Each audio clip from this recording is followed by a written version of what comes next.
WCLN 1170 Radio and Star Communications Channel 16 proudly present the We Should Know Show, an upbeat, informative look at people, places, and issues facing our community. This education-based analysis of issues will remain positive and informative. Now, here's your host, J.W. Simmons, as we consider closely what we should know. Welcome back, ladies and gentlemen. We Should Know is on the air. My name is J.W. Simmons, your host. We come to you each and every week on Star Communications TV Channel 16, simulcast on WCLN Radio. Today we're talking with the new Executive Director, and this is a title that she's had many times called Executive Director, but this particular Executive Director is the Sampson County Expo Center. Kaitlin, you've been Executive Director of the Chamber of Commerce here in Clinton and Sampson County. You shot off for a while to done, and you're back now, and you're Executive Director of the Expo Center, which is a rather large facility for a town the size of Clinton and Sampson County. You're also now not a Norris, you're now an Adkins, and you're now a mother. You have really been on a speedy journey for the past few years. Tell us a little bit about where you've been and that process and kind of how you feel like you ended up now as Executive Director. Okay. Well, I'm born and raised here in Clinton, Sampson County. I graduated from NC State, and that's when I started my journey as the Executive Director of the Clinton-Sampson Chamber of Commerce. I did that for roughly 3 years and loved every bit of that, but was just looking for a little bit more. I ventured off to Dunn, started there as their communications coordinator, which was kind of one of the first ones that they had hired. So that was a new role that I kind of got to play around with and kind of help mold into what it would be for the future. So I was really in charge of the marketing there and the press releases and dealing with the newspapers and the website, things of that sort. And then during COVID, they offered me a chance to still kind of do the communications, but also take the role of their downtown director position. So that was with the city of Dunn, and that was a city position.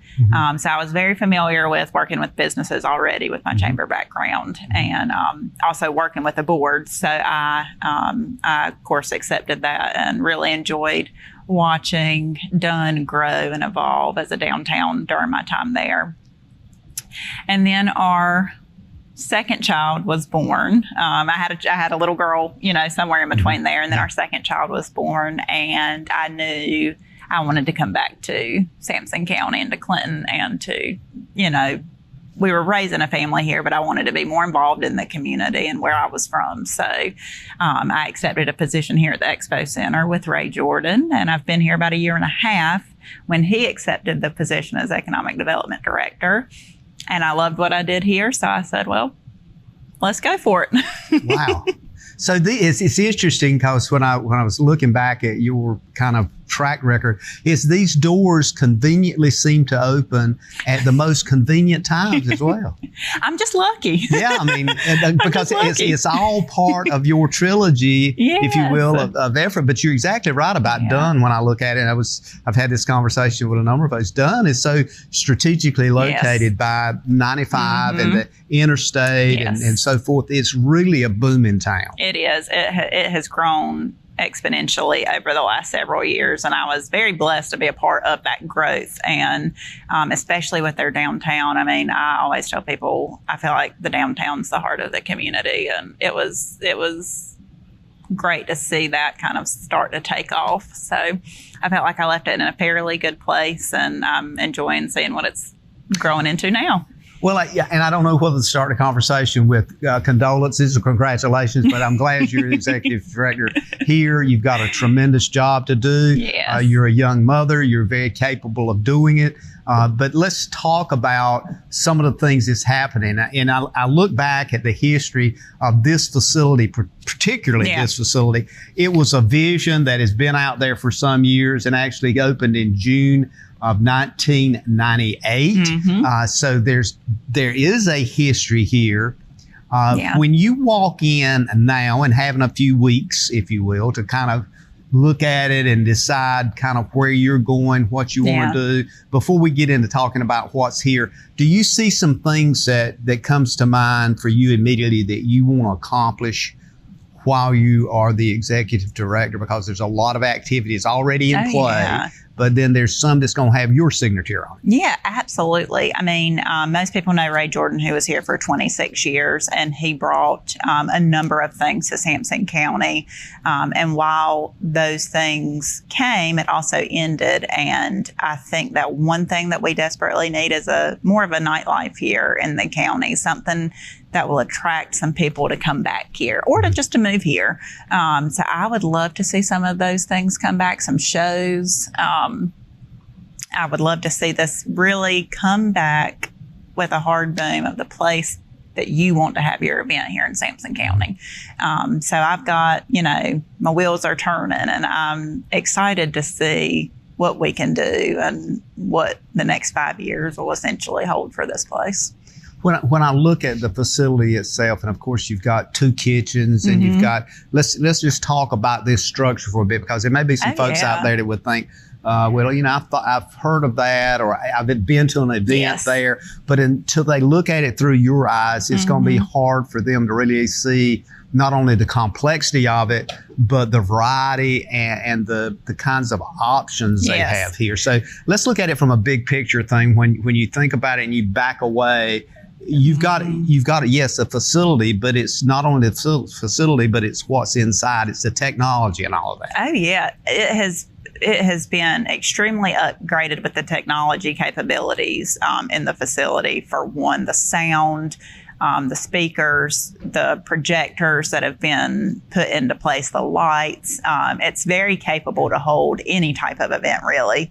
And a lot of people look at the Expo Center and think that it's just these big 2 rooms, and oh my goodness, I'll never be able to afford that, or I'll never be able to fill that space. And it's really not until people come and tour the facility with me that I show them these rooms are meant to be interchangeable. I mean, you can make them half the size, you can do the full size. We have other 2 smaller meeting spaces that they're usually not aware of. There's just a lot of complex things that you can do with the facility and what it's used for. And then, we've got the bar now, and that's, been recent in the last 10 years. And there's a lot that we can offer, and typically until people come and tour, they aren't aware of what it can do. But that's kind of one of my other key things too, is the marketing of this place. It's just got so much potential to be marketed in a certain way and to target audiences. So I'm excited to kind of see what we can do and play around with the marketing aspect of it too. When you think about a facility, you hear a lot about Heritage Hall and Prestige Hall. And, some people oftentimes get confused. Yes. It's 2 different locations. So kind of explain to us what you could do with Prestige Hall and what you can do with Heritage Hall and what the sizes are, because we're talking the potential of 1,000+ people. Yeah. Well, typically Prestige Hall is our big rental on the weekend. It's fit mainly for larger parties, 300, really 200 or more, depending on what you've got. We have performers come and sing on the stage. We have gospel concerts. This side is really fit more for, birthday parties or wedding receptions or weddings. We also host our Class Act series in Prestige Hall. That's, where we put our risers in, and those risers hold 1,000 people in this room. And that's something that's unique for this space as far as Prestige goes. And then, of course, we have Heritage Hall, which I say is our carpeted side. That is fit perfect for banquets and reunions, any smaller type of event that you might have. And Heritage is really half the size of Prestige in the grand scheme of things. It might be a smidge over half the size, but it fits nicely with, adjacent to this as to what somebody else might need. It does have a smaller stage, but still a stage for presentations, anything of that. But we've tried very hard to make sure both rooms are equipped for any video audio needs that people may have. And what's unique as well about our facility is we can have two events going at the same time, and neither one of them would ever interact or hear what the other is doing, especially with the two kitchens that we have to offer for each room. So it's acoustically, as far as sound bleed over and that kind of thing, if you had two events going on, you feel comfortable that one would not interfere with the other, particularly if it's music or large crowds, that kind of thing? I remember when I first started, and we had our first weekend after I started, and it was both booked, and I knew one of them was having a band, and I thought, oh my goodness, Ray, what are we going to do? How do you book it twice? Doesn't the noise ever, interact with one another? And he said, no, we've made it, the acoustics and the sound and the walls where it's never been an issue to have two events in one, especially if one's having a band and the other might be a quiet dinner for an anniversary or something. We've never had any issues. So when you think about acoustics, and I know I've heard from a number of people with bands and stuff, in the room we're in now, or I could say Prestige, we're actually sitting on the large stage now.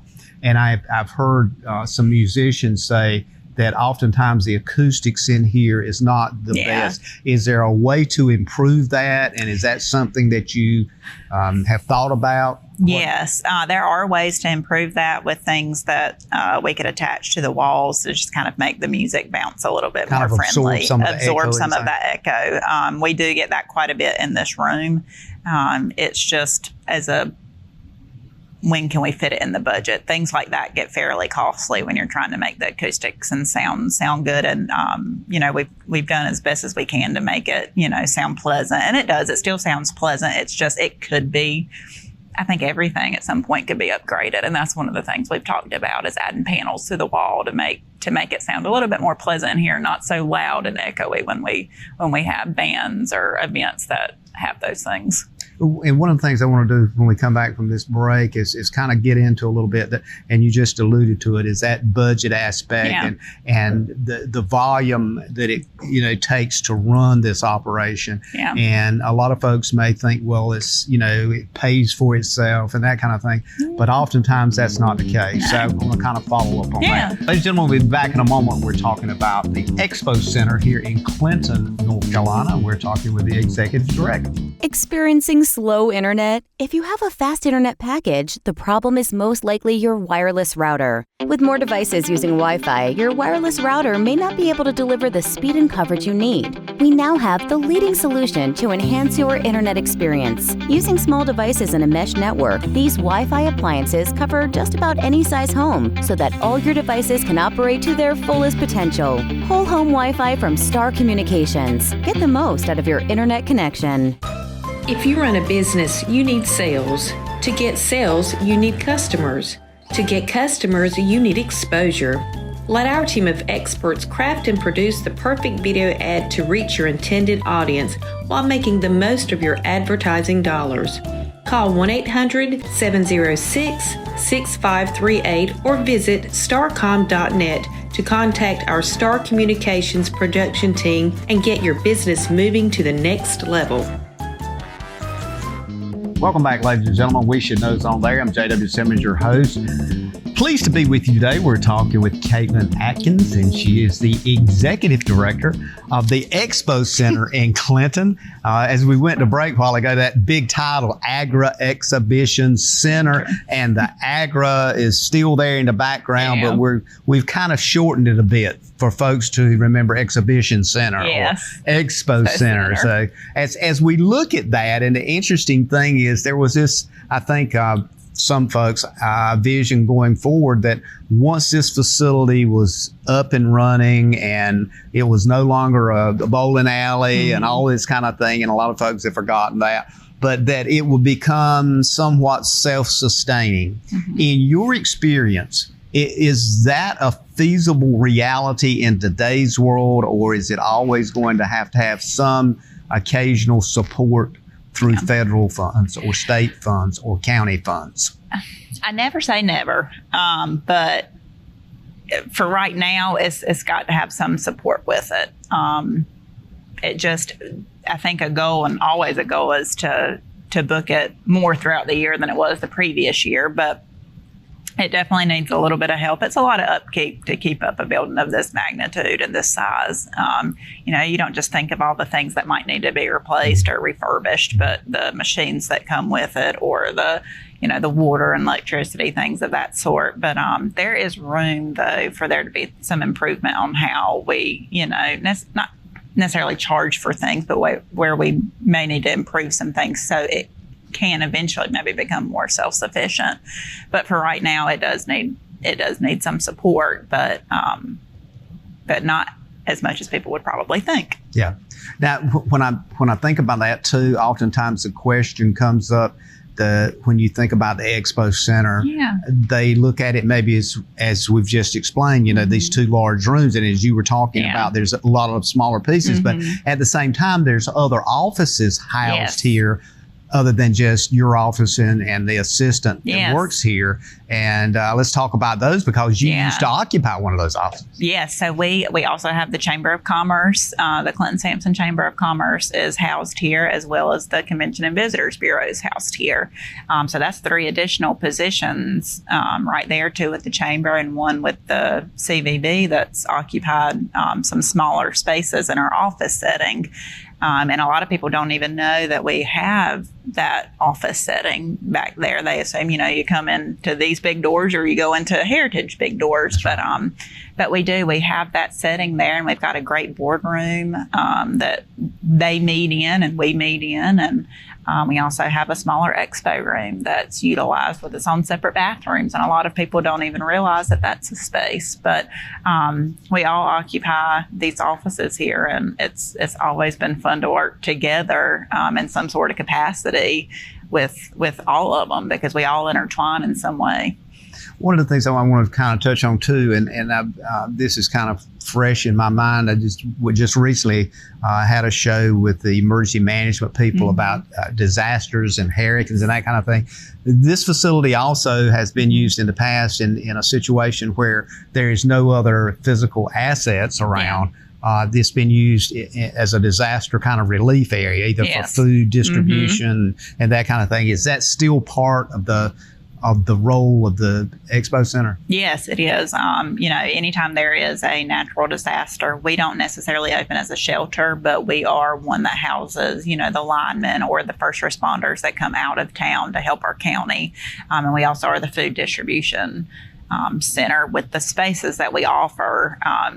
Absolutely. We're an integral part of that, and helping when those disasters do come. All county employees are a central part of helping with that when it does come. But I'm hoping and praying for a very peaceful first hurricane season for myself to get my feet wet before we jump into that. At least the first year. And Ray Jordan, the previous director, told me a funny story. He said, I hope your first hurricane season as director is much better than his. I think he was here for maybe a couple months and then a big one hit. So Absolutely. Because a lot of that was flooding and people just couldn't get to resources and that kind of thing. But to that point, as we just finished with the National Weather Service, I think it now has been bumped up to 23 possible hurricanes, which increases what they originally thought. Yeah, and this place, when I think he said when Matthew came, he was here for a week straight, didn't go home, had to sleep and shower and all that here. And a lot of the county employees did, because, they're the ones that help and volunteer here at the shelters, not just here, but at the other locations throughout the county. But we're ready anytime one's, headed our way, but we play a vital part in that.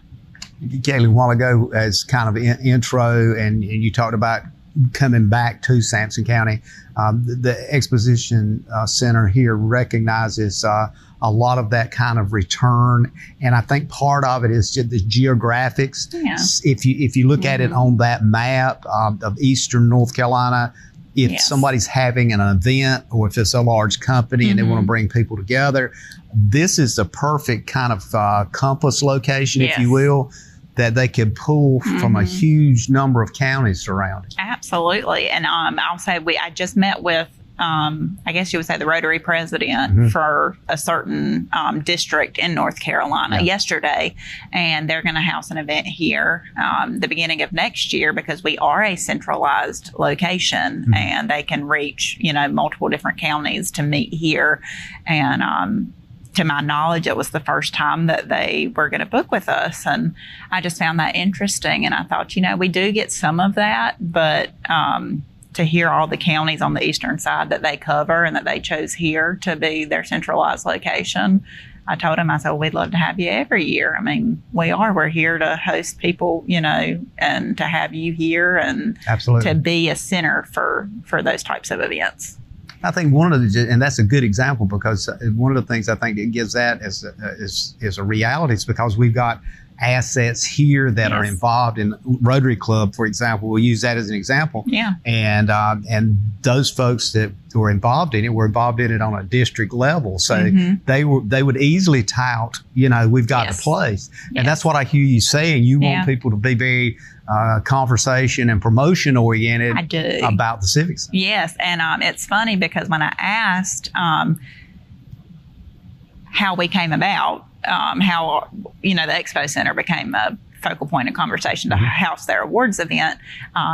He said he Googled stages in Eastern North Carolina, and we were one of the first ones that came up, or event centers with stages, and we were one of the first ones that came up. And I thought that is interesting because it's not necessarily something that I guess you would say we would advertise, but it is needed for things like that. But I thought, okay, well, if that's one way that we could reach some audiences, it just kind of got my wheels turning as to what else we could advertise that we have that maybe we're not hitting the niche quite on for that. So, well, the other thing I think is important too is when you look at your website, you see the promotion reality. And a lot of folks say, why are they promoting that? But you promote the reality that you've got adequate parking that is adjacent to and surrounds the facility. That's not necessarily the case if you go to larger cities or to larger urban areas, because you either have parking decks cost you so much a day or whatever, but this is the convenience part is important. Yes. Our parking lot for both sides. I mean, like I said, we can have 2 large events, max capacity on both sides, and our parking lot's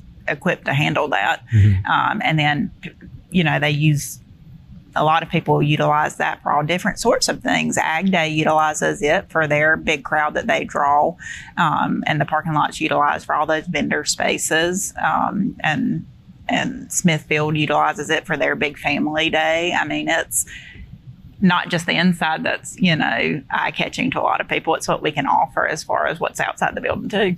Absolutely. And one of the things that you're very familiar with is that promotion piece. How do you promote? Obviously, one of the fastest ways is via social media platforms. Do you reach out? Do you feel like you have adequate exposure on a lot of social media platforms?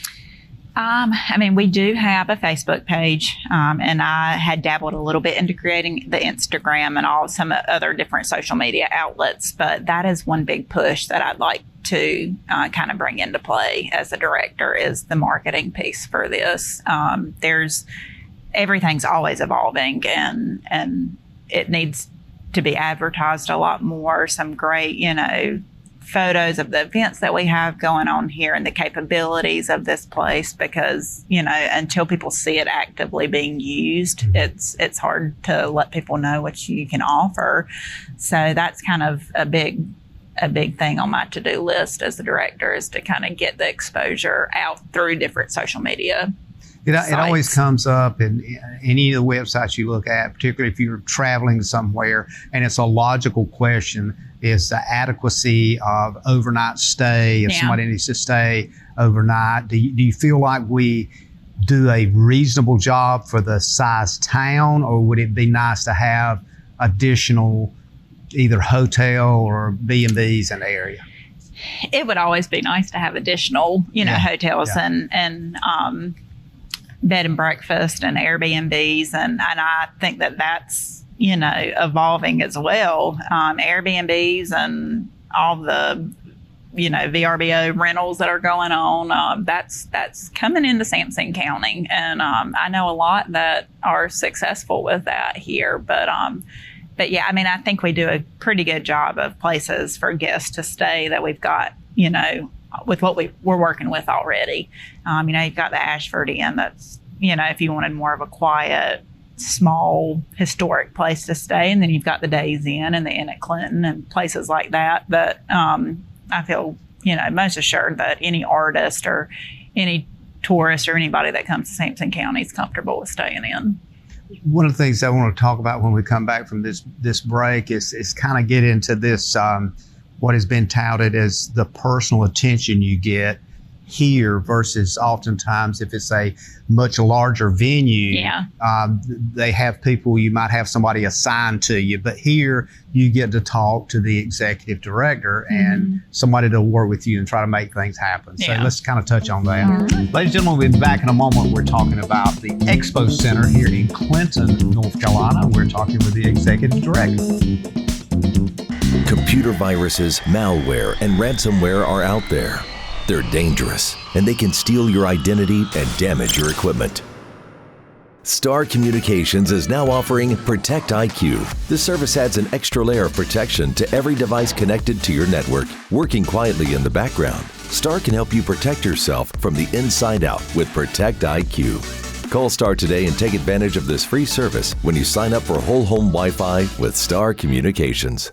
How can your friend save you money? It's easy. Refer a relative, coworker, neighbor, or friend to Star Communications. Friend signs up for high-speed internet service. Friend's new account is confirmed. Friend gives your name to our service representative as the one who referred them to Star. You receive a $30 internet credit.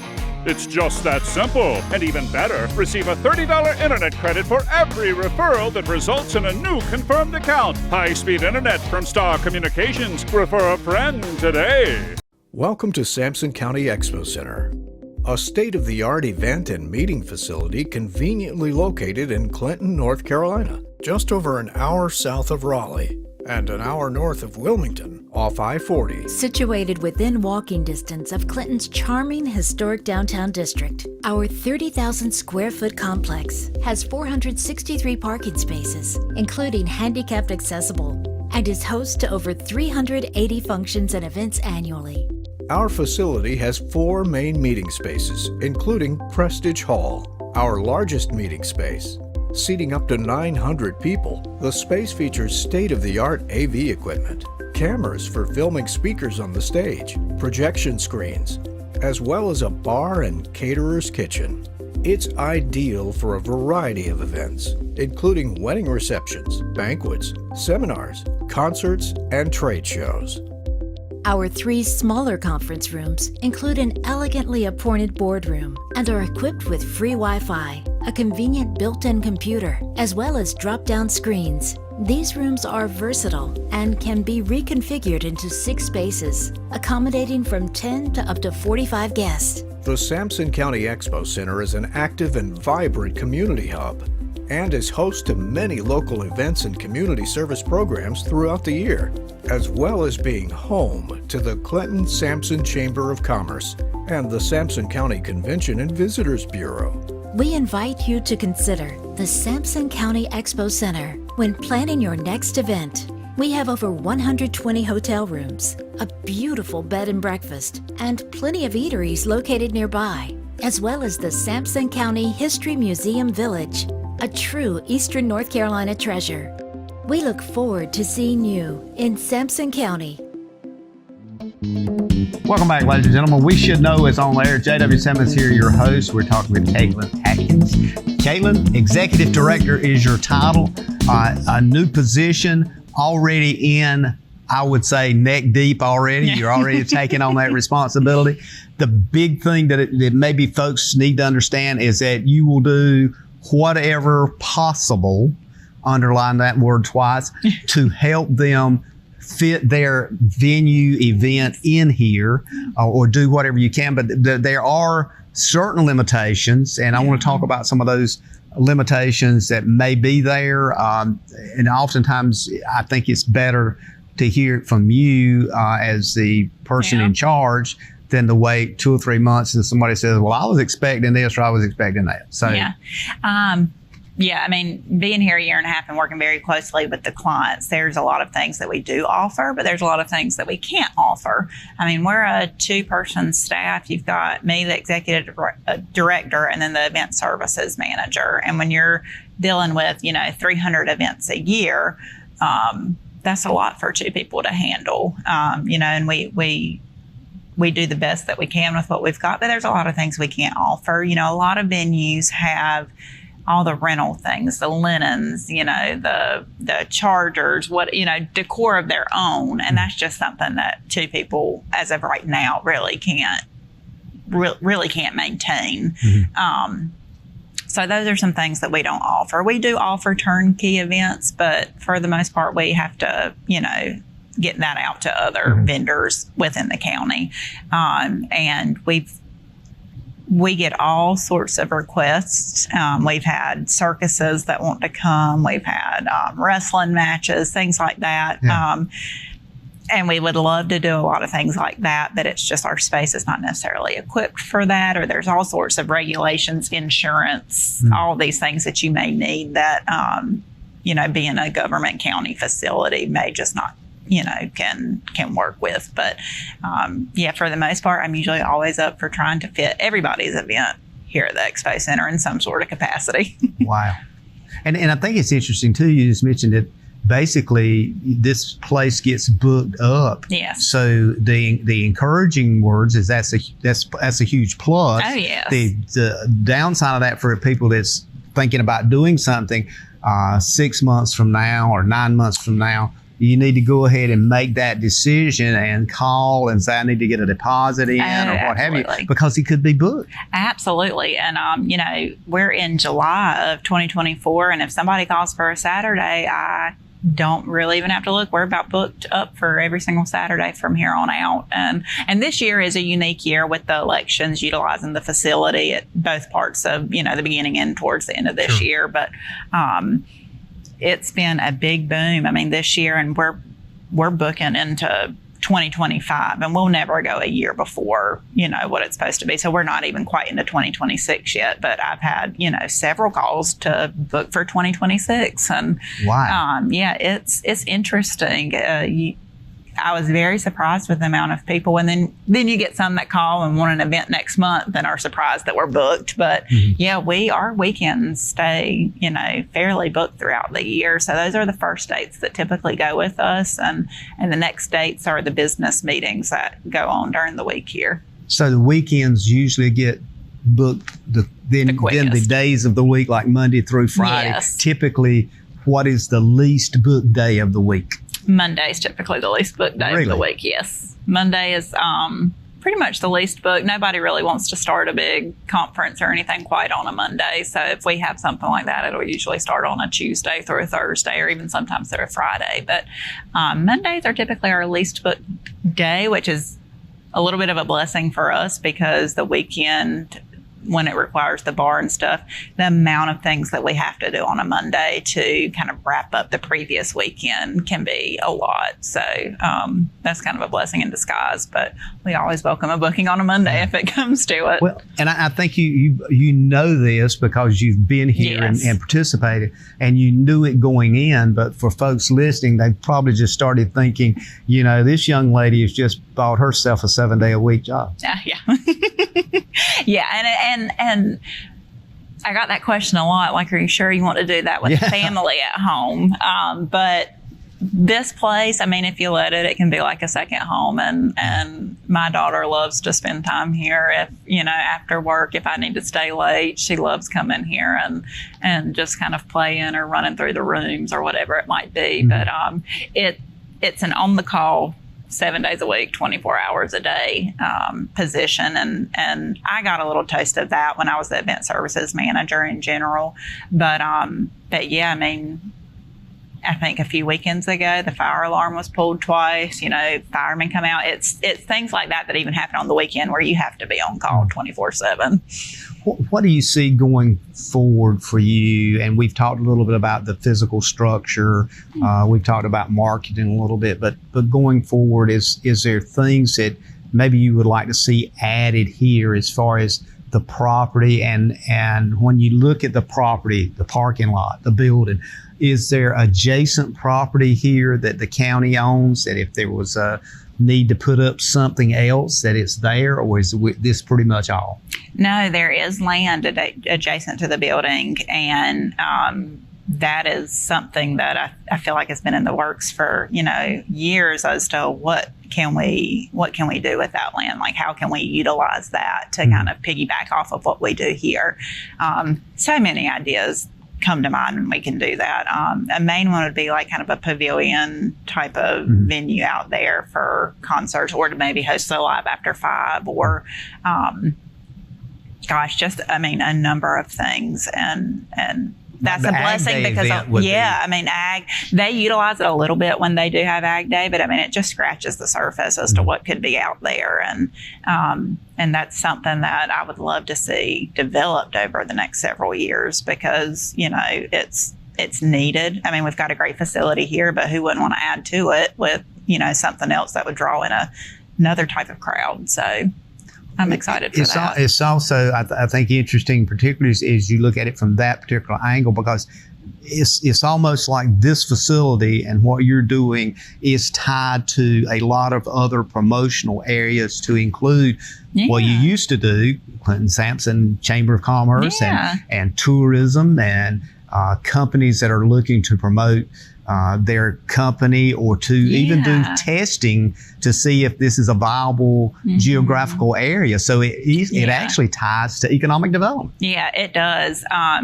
We, as the facility, are part of the Live After 5, and then we partner with so many people with that, especially the city of Clinton, Mary Rose with downtown.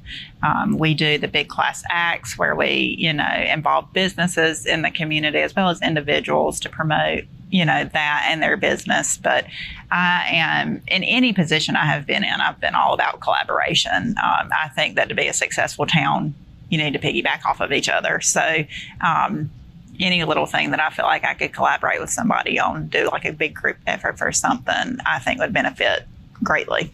And I think that's an interesting word, particularly as it relates to collaboration with the city of Clinton and the city council, as well as the commissioners here in this county and other locations. It's just kind of fascinating. It just seems to me the more we talk about what your past history was and what you're doing now, it just kind of meshes together. It just you walked into something that you already know a lot about. Yeah, and I like to say I have a very outgoing personality, and I love to work with people and to make things kind of happen in the community and to be involved in that aspect. So I don't see that being any different here. A lot of people probably wonder what I could partner with, but there's so much that can happen, or we can try to bring to Sampson County, that I feel like our facility could utilize. And whether it's that partnership like that, or in another way that I could be of assistance to somebody else, I look forward to kind of continuing those relationships and trying to get everybody to work together. One of the things that I recall years ago, and somebody, if I don't mention this, probably call me out on it, but we had an event here, and we would have it at the time, it was where the location was in tobacco warehouses. Now, for folks listening that don't understand what a tobacco warehouse is, there was a large facility in which tobacco was disseminated and sold to large tobacco companies, and it was a huge facility under one roof. And they had, for example, car dealers would have a car dealership show of all the new vehicles on the market, and all of them would be in the facility. Other events that large. Right now, you obviously don't have the size for that. Yeah. Is that something that in the future that could be a possibility as we talk about the location of other facilities and that kind of thing? Absolutely. Expos is kind of the one thing that interests me the most. When they rent here, we actually had a hot tub expo not too long ago. It was back in March, and they filled the entire Prestige Hall with hot tubs of all sizes, some that I didn't even know could get as tall or as big as they were. Wow. And that was the first one. Ray had even said in the 26 years he had been here, the first hot tub expo that they had. And I just thought that's so interesting. And it probably brought people from outside of Sampson County in. And I just thought it would be so nice to have more things like that here to utilize the space and what it could be. And those are some of the things that that we were talking about, different things that we could bring that may not, that we could do.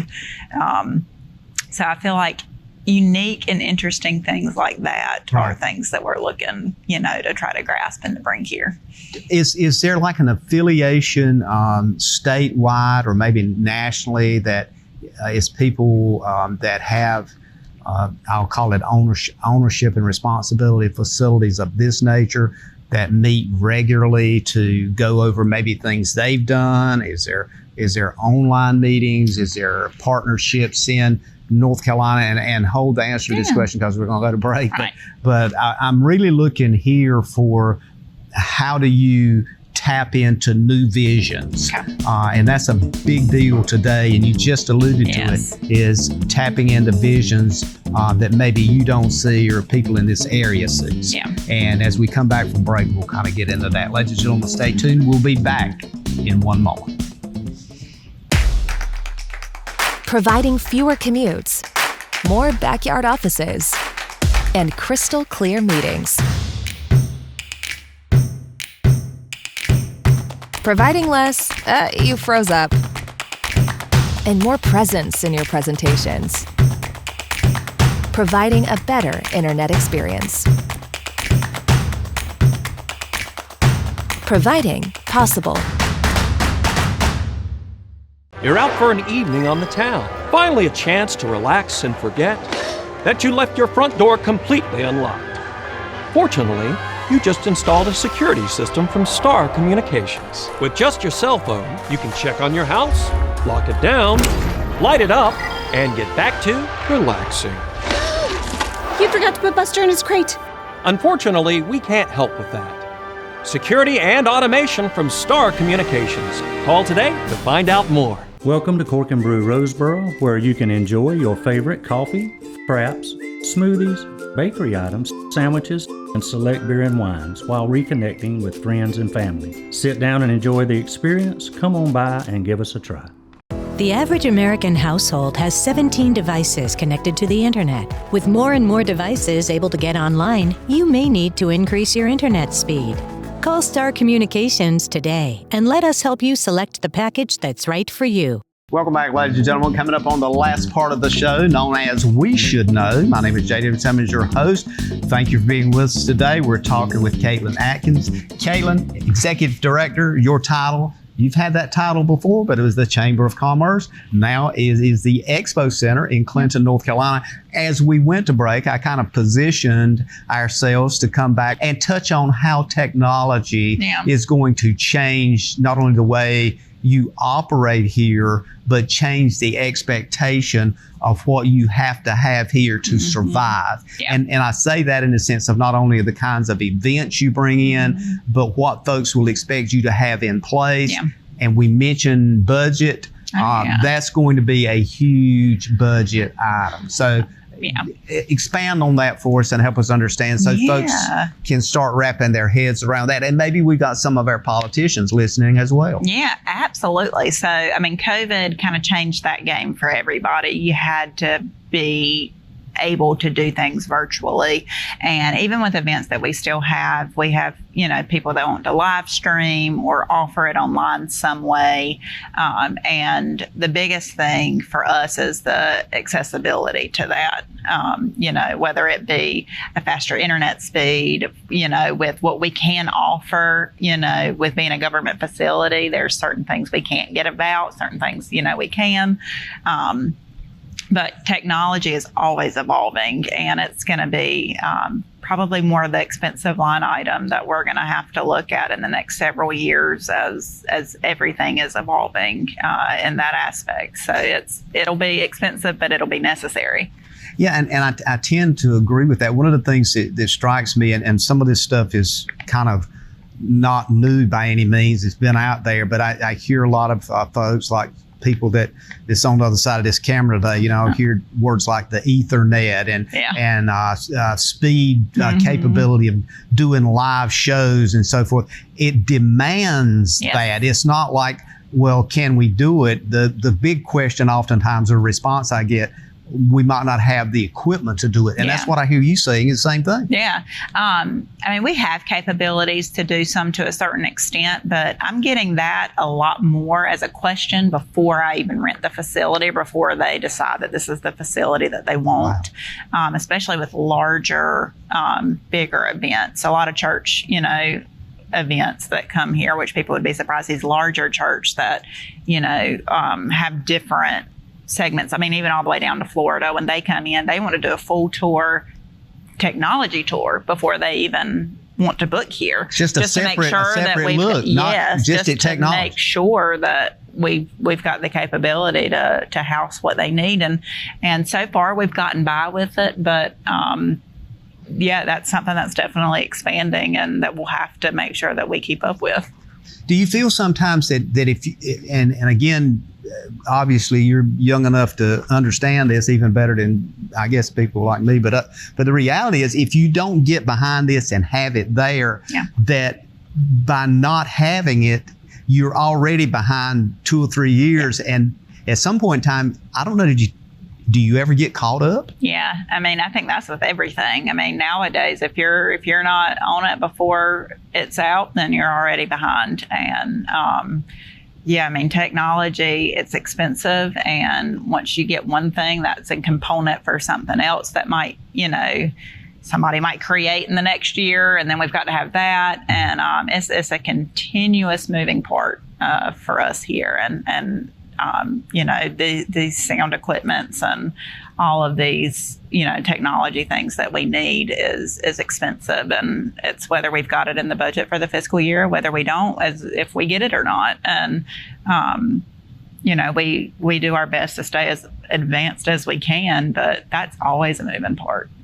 In kind of prepping for our conversation, I recall reading an article, and it was some center somewhere that one of the primary things that they're trying to do now, which I hadn't really thought about, but is put in multiple charging stations within their parking area to ensure adequate vehicle charging for folks attending their events. Wow. And I thought, that should be a no-brainer. I hadn't thought about that. Yeah. But then again, you've got to balance that on cost and the related expenses. Mm-hmm. And you're looking at a budget, and the folks, hopefully the right folks is listening to this show today. But that's got to be not only an expectation at 2030 going forward, but that's almost going to be a must, is it not? I think so, but I think before it's a must here, it needs to be a must in the county. I mean, I think that before we offer charging stations here for, events or things of that sort, which is a unique perspective. But I think that there needs to be a centralized location, in Clinton or in Sampson County in general for a charging station. That's something I know North Carolina's pushing, and they have several grants open to apply to bring those things to your county. But yeah, I mean, hadn't even thought about that. And that's probably just the one thing I hadn't thought about. But if we offer that here, there needs to be other centralized locations, or maybe we're the hub for that. You never know, but maybe we are the centralized location. Yeah. So good thought, because I mean, you could easily become not only the point, but you could be the point of kind of saying, okay, we got 25 charging stations, and see what that does as it relates directly to numbers and promotion. Exactly. So thinking in that sort, and we've got the space and the land to possibly do something like that. But yeah, I mean, just to keep up with all of those evolving ideas is a lot and expensive, but that's where grants come into play, and trying to keep up with, applying for those and bringing in some additional money that way. Well, and to me, and again, I'm thinking from my perspective, kind of where I'm at on my journey, and there may be some folks out there that's listening to our conversation today, and God bless us all, but they may be thinking, what are they talking about? We ain't gonna have that. That's not gonna happen in Clinton. But the reality is, there's a lot of things I can look back at now and never think that would have happened 20 years ago or even 10 years ago. Yeah. Absolutely. And, we say a lot of people aren't thinking about that. But again, COVID, I think, kind of forced everybody to think about technology much more than anybody ever thought they probably would. But it's made the world evolve in that aspect. And we all have to keep up with it. whether we like it or not. Absolutely. With the evolution of AI, back to that part again, with what we know now, what you know now, maybe much more than what I know, there seems to be an inevitable reality of, how should I put it, other control, or at the very least faster information. Yeah. So the folks that are renting the facility, they may say, well, I want it this day, and this day. Mm-hmm. And I mean, it gets so convoluted that sometimes I'm told AI can come in and lay it out and respond to that person's request literally in seconds, where if you sat down with a pen and try to do it on a calendar, it might take an hour. Yeah. Can we have one of those come and answer our phone? Yeah, exactly. Can they come and answer that for me? Yeah. We need to tie it in. We need somebody to do that. Yeah. I mean, the calendar, truthfully, is a big thing. I mean, that's something that, again, with the website and things like that, how can we get that more user-friendly, where it keeps the phone volume on our end down, where people can refer to a very customer-friendly website where they can see we're booked, we're not booked. That's something that definitely needs to be in place here. And whether AI comes along and wants to do that for us, or we got to think of some way for that to be easier, especially for not necessarily clients that come for one event, but the businesses that come and want to book multiple days or, multiple conferences throughout the year. It would be much easier for them and for us. Absolutely. And that gets back to that whole idea of something I recall in budgetary analysis, is this idea of cost benefit analysis. And it strikes me as like cleaning this facility has got to be a tremendous job. But then I walk into, certain stores here, even here in Clinton, and all of a sudden you're standing there and you hear something beside of you going beep, beep, beep, and here's something cleaning the floor up. And you're thinking, well, what is this thing? Well, it might cost so many thousand, but it's not a human being, and it just keeps running. Yeah, and for this facility, something like that's nice, but is it realistic? Not here. I mean, there's so much that needs to be cleaned other than the floors, and if there is some sort of machine that will clean the walls and kitchens and carts and stoves, then that's one thing. But we have a full-time janitor position, and he does a really great job. But there's so much that has to be kept up on a daily basis, here, that I don't foresee that being very realistic for us here. Especially for the next decade. Yeah. Maybe. Yes. Maybe. Things advance so quick now. Absolutely. We're not sure, but at least for the next few years. Well, we're kind of coming down to the last few seconds here with the show. I want to just give you time to maybe touch on anything that we've missed, any things that you've got coming up that folks may be interested in, and how do they reach you? Usually via website, via phone, whatever. Yeah. I mean, we've got our Class Act series coming up. We're getting ready to send out sponsorship forms and information for that. And that is such a vital part as to what we do here. And we bring these artists in, and some of these kids just never get that opportunity to see live performances like that. Not all of them get to go to DPAC or, are able to afford even going to the community shows here. So that is such a big part with what we're working on now, that I would love just to put out there that, if you're interested in helping volunteering or giving some sort of monetary donation to that, that's what we're working on now. But so much is to come, so much, improvements upon what Ray did for the last 26 years. He did such a good job that I've coming into it knowing that the website, more marketing as to what we've got, making things more user-friendly for our clients. Those are things that are to come. So I'm excited about that too.